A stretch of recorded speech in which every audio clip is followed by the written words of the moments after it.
So part 3, it starts to manifest, and this is the power of manifestation, is because when we can start to take ownership for our existence, we take ownership for our present moment, we take ownership for the choices which we can start to honor as a lesson to be learned.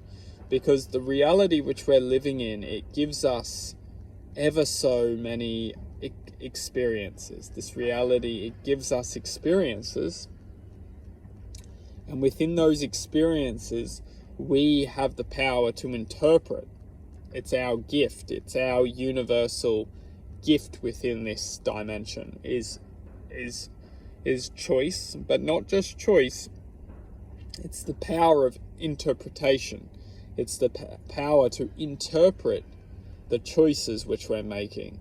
And through the choices, or through the interpretation of choices, we get to learn. And this is the true power, is learning. Because what is crucial is to understand that when this reality comes to a close, or you could say, when we have the time to look back of this life, when we have time to comprehend this life, we will interpret the frequency.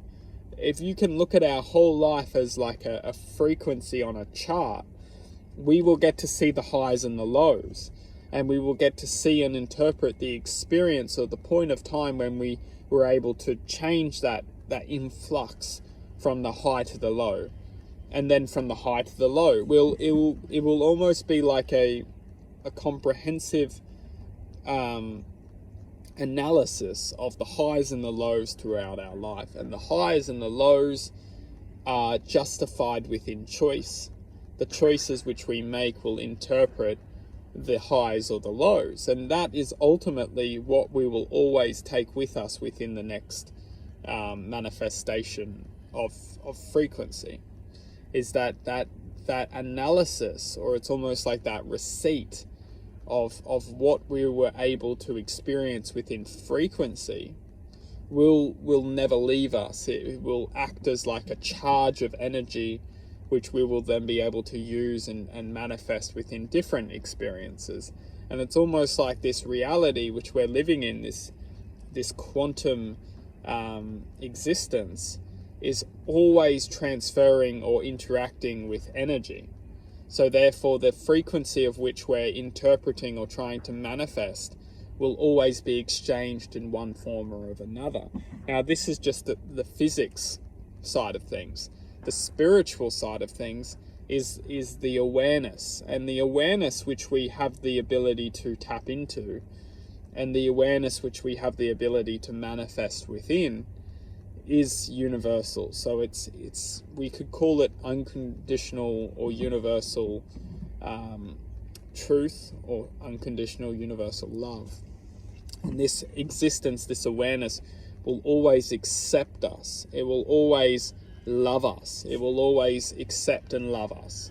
So we may be on a mission within the existence of infinity to learn and manifest, and it's the love or the truth which we'll always be able to use as structure within this journey, almost like the ship, to keep us to keep us complete, to keep us aligned, to keep us coming back to a point of existence that will never leave us.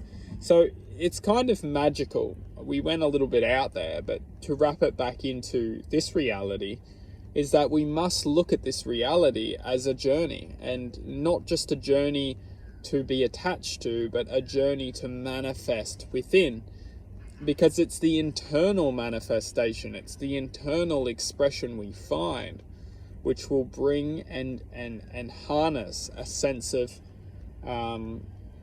awareness to our existence within this reality. It's very important to bring an existence greater than it's not greater than ourselves, because it is ourselves.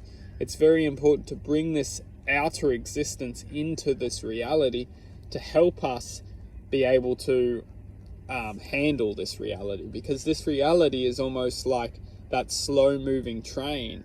Sometimes it's important to bring some energy outside us to get that train moving, so not everyone can jump into our minds.